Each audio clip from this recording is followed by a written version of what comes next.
ناظرین کرام، آج ماشاءاللہ بڑا ہی پرمسرت موقع ہے اور مبارک ہو ان تمام مسلمانوں کو کہ جنہوں نے اپنی نمازوں کی پابندی کی۔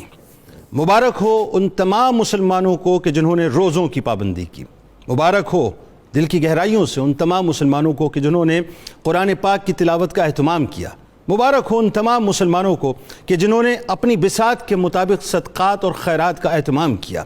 مبارک ہو ان تمام مسلمانوں کو کہ جنہوں نے تراویح کا اہتمام کیا۔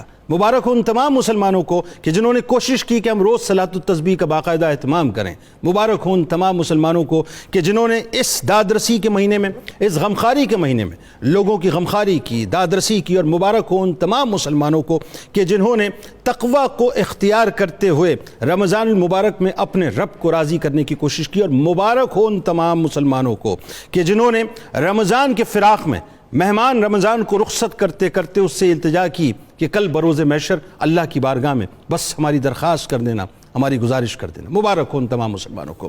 ناظرین کرام، بڑا خوبصورت اور بڑا حسین موقع ہے۔ جہاں یہ بہت حسین موقع ہے وہاں پر ظاہر ہے ایک افتاد پوری دنیا میں اس وقت کووڈ کی صورت میں ہے۔ لوگ پریشان ہیں، انسانیت پریشان ہے، انسان پریشان ہیں، مسلمان پریشان ہیں۔ پاکستان کے اندر بھی افتاد موجود ہے۔ لہٰذا میں آج کے پروگرام میں آپ سے کوئی بہت لمبی چوڑی باتیں نہیں کروں گا، لیکن بہت ہی مختصر ایک بات عرض کرنا چاہتا ہوں۔ اور بات ایسی ہے ناظرین کہ میں چاہتا ہوں کہ ہم رک کے اس پہ ذرا سے توجہ کریں کہ جن کو اللہ تعالیٰ نے استطاعت دی ہے، جن کے پاس مال ہے، جن کو اللہ تعالیٰ نے دولت سے نوازا ہے، جن کے پاس فراوانی ہے، ایک واقعہ ابھی بس میری نگاہ سے گزر گیا ناظرین، میرا دل چاہا کہ واقعہ آپ کو بیان کروں۔ امیر المومنین حضرت عمر فاروق رضی اللہ تعالیٰ عنہ ایک مرتبہ ناظرین عید کے دن اپنے شہزادے کو دیکھتے ہیں۔ شہزادہ کس کا ہے ذہن میں رکھیے گا؟ شہزادہ ان کا ہے جن کے بارے میں سرکار علیہ السلام نے فرمایا کہ میرے بعد اگر کوئی نبی ہوتے تو عمر ہوتے۔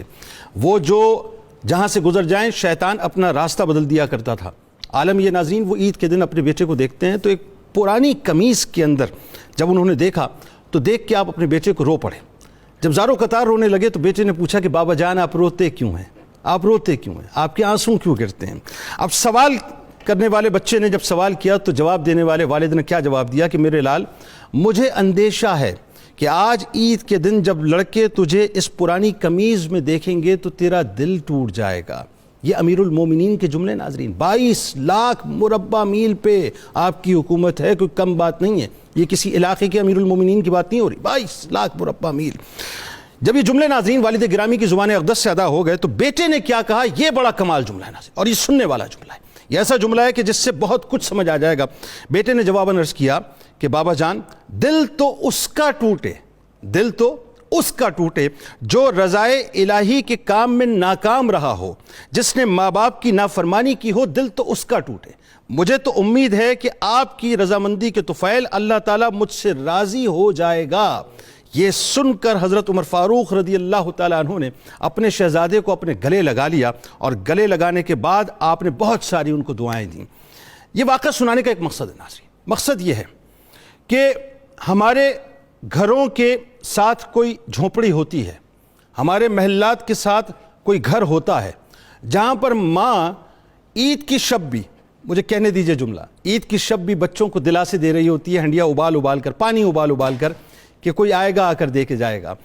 عید کی رات بھی وہ بچوں کو دلاسے دے رہی ہوتی ہے کہ ہاں بیٹا کوئی آئے گا اور آ کر تمہارے لیے کپڑے دے کر جائے گا۔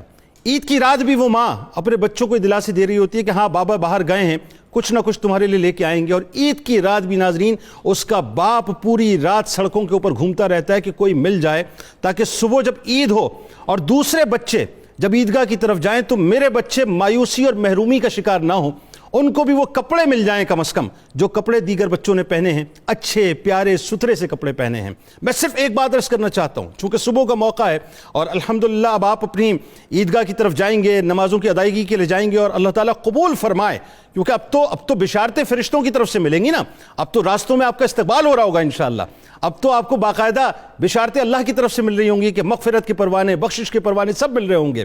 یاد رکھیے گا کہ جس وقت آپ اللہ کو راضی کرنے نکلیں، میں یہ نہیں کہتا کہ صاحب آپ سب کے دردوں کا مداوع کر دیں، سب کے غموں کا مداوع کر دیں، لیکن جتنا ہو سکتا ہے اپنے قرب و جوار میں ضرور دیکھیے گا۔ کسی کی عید آپ نے اگر واقعی عید میں تبدیل کر دی، میں ناظرین دعوے سے تو نہیں کہتا، لیکن اتنا ضرور کہتا ہوں کہ کریں گے آپ فرش پہ عرش پہ انشاءاللہ اس کی دھوم مچے گی۔ اللہ تعالیٰ سے بس یہ حسن ظن کے ساتھ اس معاملے کو اس انداز سے تجارت کے ذریعے سے کریں کہ جو آپ دے رہے ہیں انشاءاللہ اللہ تعالیٰ یقیناً آپ کو عطا کرے گا۔ تو آج چونکہ کووڈ ہے، لوگوں کے کاروبار نہیں ہیں، لوگوں کی جابز نہیں ہیں، لوگوں کے مسائل بہت زیادہ ہیں، لہٰذا ان مسائل کے درمیان آپ جس کے سر پہ ہاتھ رکھ دیں گے، جس کو ایک جوڑا دے دیں گے، جس کے گھر میں آپ عید کی کچھ خوشیاں پہنچا دیں گے، مجھے یقین ہے انشاءاللہ کہ کل بروز محشر یہ آپ کو پے آف کریں گی۔